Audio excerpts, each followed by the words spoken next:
The significance of the woman. The significance of the woman is that she represents man before God. In the life study message on Romans 7, we pointed out that Isaiah chapter 54 verse 5 says, "For thy maker is thine husband." God is the unique universal man. Whether we are males or females, we are all a part of his wife.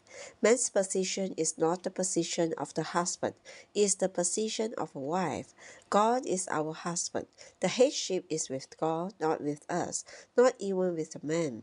Before God, the position of the brothers is the same as that of the sisters. Both sisters and brothers are females in the eyes of God. The position of the woman. God is our husband and our head, and we must always keep ourselves under his covering. The woman must cover her head and never assume the headship. Since God is our head, we should always turn to him.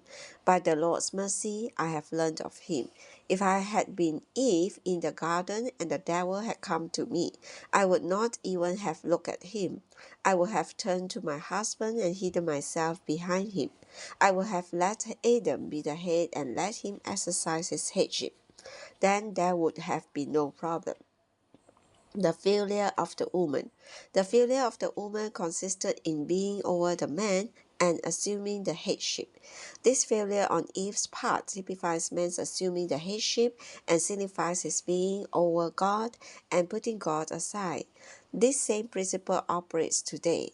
Whenever we act on our own, putting the Lord aside, we are defeated. If we try on our own to be victorious, that very effort is a defeat because it keeps us away from our husband, our head. Never do anything by yourself. To try to do anything by yourself means that you are assuming the headship and forgetting your position as wife. We should be wise and never take the position of the husband. Eve in the garden was our representative. Nearly all of us on occasion have acted in the way she did. We have become Eve. Whatever situation occurred, we faced it by ourselves. Although we might have prayed a great deal, when the problem presented itself, we forgot our husband and acted as if we had none. Why do you not turn to your husband? Why do you always meet the temptations alone? As long as you confront situations by yourself, you stay away from your husband. That was the basic cause of man's first fall.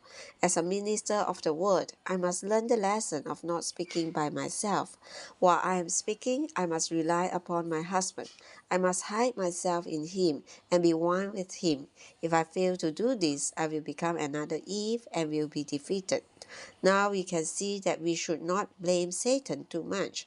We all must blame ourselves because we have assumed the headship and have not respected our husband. We assume the headship, forgetting that we are the wife. When mothers deal with their little children, they may deal with them independently. They may say, I know how to take care of children. I have been a mother for years. I know what to do and I know how to do it. If you adopt this attitude, you immediately become Eve. Although you may do a good job, in fact you are defeated. We must remember the principle of man's first fall. Man renounced the wife's position and assumed the husband's position, making himself the head and the husband. Whether our efforts succeed or fail makes no difference. As long as we stay away from God and presume that we can act apart from him, we have been defeated already. We must see this. We may experience this even as we deal with our temper. To be defeated by our temper is a small thing. However, if we try by ourselves to overcome our temper, we cannot commit a sin. The attempt itself is a great sin. You're trying to defeat your temper means that you are assuming the headship. You must learn, say, Lord, I do not care whether or not I can defeat my temper. Lord, I rely upon you for this. It's not my responsibility to deal with my temper. Lord, I am not the husband. You are my husband. I simply rely upon you. I don't assume that I have the headship. Lord, you are my head. Lord, you take care of my temper. If we all learn this lesson and maintain this stand before the Lord, our temper will disappear. The devil will be defeated. We must learn this one basic principle. The process, not using the spirit. Adam and Eve failed because they did not use their spirit. If Eve had turned to the spirit, there would have been no problem. Our husband is with our spirit. However, if we remain in our mind, it means that we are assuming the headship, setting our mind to behave independently. This is awful and sinful. We must realize that our husband is with our spirit and exercise our spirit accordingly. Even when your temple is stirred within you, you need to turn to the spirit. Although you may say that it is difficult to turn in such a circumstance, I would reply that in such difficult times, it is all the more necessary for us to turn to our spirit. Do not deal with your temper. Turn yourself to the Spirit. Learn to use your spirit.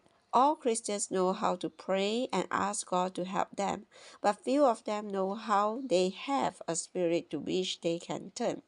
We do have such an organ, and it has a wonderful function. Since God is with our spirit, we need to turn to it. If we will learn to turn to our spirit and to exercise our spirit in every situation, the results will be marvelous.